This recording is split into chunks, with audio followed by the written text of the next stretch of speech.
TV 24 news ವಾಹಿನಿಗೆ ಸ್ವಾಗತ. ಗದಗ ನಗರದ ಗಂಗಾಪುರ ಪೇಟೆಯ ಬಳಿ ನಡೀತಾ ಇರುವ ರೈಲ್ವೆ ಸೇತುವೆಯನ್ನ ಬಸವರಾಜ ಬೊಮ್ಮಾಯಿ ವೀಕ್ಷಣೆ ಮಾಡಿದರು. 2017ರಲ್ಲಿ ಆರಂಭವಾಗಿರುವ ಕಾಮಗಾರಿಯನ್ನ ಬೊಮ್ಮಾಯಿ ಅವರು ವೀಕ್ಷಣೆ ಮಾಡಿದರು. ಸ್ಥಳೀಯರ ವಿರೋಧ, ತಾಂತ್ರಿಕ ಕಾರಣದಿಂದ ಕಾಮಗಾರಿಯು ಕುಂಠಿತ ಸಾಗಿದೆ. ಆದ್ದರಿಂದ ಸಮಸ್ಯೆ ಬಗೆಹರಿಸಿ ಕಾಮಗಾರಿಗೆ ಅನುಕೂಲ ಮಾಡಿಕೊಡಬೇಕು ಅಂತ ಜಿಲ್ಲಾಡಳಿತಕ್ಕೆ ಸೂಚನೆ ಕೊಡಲಾಗಿದೆ. ದುಡ್ಡನ್ನು ಕೇಂದ್ರ ಸರ್ಕಾರ ದುಡ್ಡು ಕೊಟ್ಟಿದೆ. 3 ವರ್ಷ ಆಯಿತು. ಕೆಲಸ ಅರ್ಧಂಬರ್ಧ ಆಗಿದೆ. ಈಗ ಒಂದು ಸಣ್ಣ ಸ್ಟ್ರೆಚ್ಗೆ ಮತ್ತೆ ಇಡೀ ಅಲ್ಲ, ಈ ಸಣ್ಣ 80 ಮೀಟರ್ ಸ್ಟ್ರೆಚ್ಗೆ ಇಷ್ಟು ದೊಡ್ಡೆಲ್ಲ ಕೆಲಸ ನಿಲ್ಸೋಕ್ಕಾಗೋದಿಲ್ಲ. 36 ಗುಂಟ ಲ್ಯಾಂಡ್ ಕೂಡ ಅವ್ರಿಗೆ ಹ್ಯಾಂಡ್ ಓವರ್ ಕೂಡ ಮಾಡಿ ಡೈರೆಕ್ಟ್ ಪರ್ಚೇಸ್ ಮಾಡಿ. ನೀವು ಭಾಳ ಸಿಂಪಲ್ ಇದೆ, ಹಿಂದಿಂದೆಲ್ಲ ಬೇಡ. ಅದನ್ನು ಪೈಪ್ಲೈನ್ ಶಿಫ್ಟ್ ಮಾಡಿ ಆ ಜನಕ್ಕೆ ಏನು ಬೇಕು ಅನುಕೂಲತೆ ಮಾಡಿಕೊಡಿ. ಅಂಬೇಡ್ಕರ್ ಅವರಿಗೆ ನಾನು ಇಮ್ಮಿಡಿಯೇಟ್ಲಿ ಎಮರ್ಜೆನ್ಸಿ ಶಿಫ್ಟ್ ಮಾಡಿಕೊಡಿ, ಅವ್ರಿಗೆ ಹ್ಯಾಂಡ್ ಓವರ್ ಮಾಡಿ. ಅವರೇ ಶಿಫ್ಟ್ ಮಾಡ್ತಾರೆ.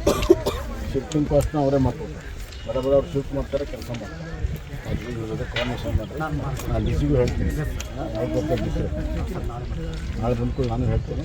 ಇಮಿಡಿಯೇಟ್ಲಿ ಹ್ಯಾಂಡ್ ಓವರ್ ಮಾಡಿ ಕೆಲಸ ಶುರು ಮಾಡಿಸಿ.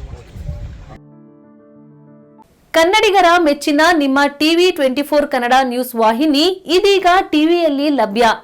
ಕರ್ನಾಟಕ ಮತ್ತು ದೇಶ ವಿದೇಶದ 360 ಡಿಗ್ರಿ ಸುದ್ದಿ ಹಾಗೂ ಉತ್ತರ ಕರ್ನಾಟಕ, ಬೆಳಗಾವಿ, ಬಾಗಲಕೋಟೆ, ಧಾರವಾಡ, ಹಾವೇರಿ, ಗದಗ, ಬಿಜಾಪುರ ಜಿಲ್ಲೆಯ ಕ್ಷಣ ಕ್ಷಣದ ವಿವರವನ್ನ ಪಡೆಯುವುದಕ್ಕೆ ಟಿವಿ 24 ಕನ್ನಡ ನ್ಯೂಸ್ ವಾಹಿನಿಯನ್ನ ಲೈಕ್ ಮಾಡಿ, ವಿಡಿಯೋಗಳನ್ನ ಶೇರ್ ಮಾಡಿ, ಕಮೆಂಟ್ ಮಾಡುವ ಮೂಲಕ ನಮ್ಮ ವಾಹಿನಿಗೆ ಸಹಕಾರ ನೀಡಿ ಮತ್ತು ಚಾನೆಲ್ ಅನ್ನ ಸಬ್ಸ್ಕ್ರೈಬ್ ಮಾಡಿ. Thank you.